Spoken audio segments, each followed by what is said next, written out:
Yo mga idol, kamusta? Sports Talk PH nga pala. Ang pahayag ni Romero, pag-usapan natin yan mga idol. Ngunit bago ang lahat ay huwag kakalimutang mag-subscribe at i-click ang notification bell button for more sports talk.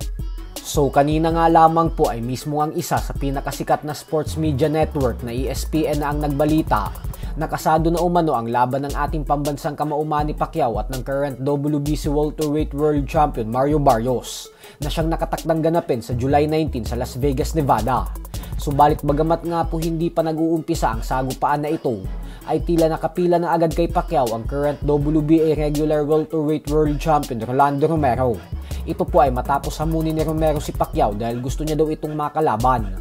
Kilala po nating lahat si Romero bilang isang maangas na fighter kung saan binabastos talaga nito ang kanyang mga katunggali.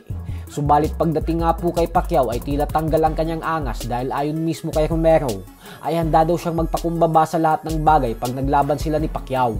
Paliwanag nito na hindi naman daw kasi siya pwedeng magyabang kay Pacquiao kasi isang legendary fighter daw talaga ito. Bukod dyan ay halos lahat pa umano ng laban ng ating fighting senator ay mga pay-per-view pa.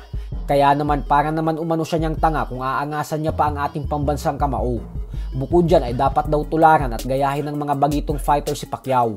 Kasi si Pacquiao daw yung tipo ng fighter na walang pakialam kung magkaroon ito ng talo sa kanyang record. Kahit daw may mga talo na si Pacquiao ay sinusubaybayan pa din ito ng mga fans. Isang patunay lamang daw ito na walang kwenta ang pag-aalaga ng undefeated record kung ginagawa mo naman ito sa pamamagitan ng paglaban sa mga hindi bigating boksingero.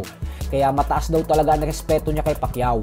At na isang napakalaking karangalan umano para sa kanya kung magkaroon siya ng pagkakataon na makalaban ito sa ibabaw ng lona. Sa kabilang banda naman mga idol ay bagamat nga po ang pangalan pa din ng former 3 Division World Champion angas ng Pinas, General Casimero, ang sigaw ng karamihan ng Pinoy boxing fans na gusto nilang makitang makalaban ng Japanese monster na Oya Inoue. Pero ang katotohanan po niyan ay ang undefeated top contender na si Carl James Martin po talaga ang nangunguna sa may pinakamalaki ang posibilidad na sunod na makalaban ni Inoue sa mga Pilipinong boksingero. Ito po ay dahil siya lang ang may posisyon bilang number 1 contender sa mga Filipinong super bantamweight fighters ngayon. Dahil kasalukuyan siyang number 1 sa WBO World Rankings, habang si Marlon Tapales naman ay pang number 2 sa WBC.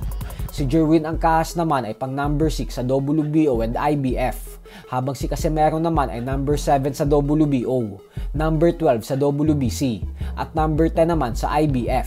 Kaya naman medyo malayo po talaga sa katotohanan na mangyari ang sagupaan sa pagitan ni Casimero at Inoue. At bagkus mas malapit sa katotohanan ang Carl James Martin versus Naoya Inoue.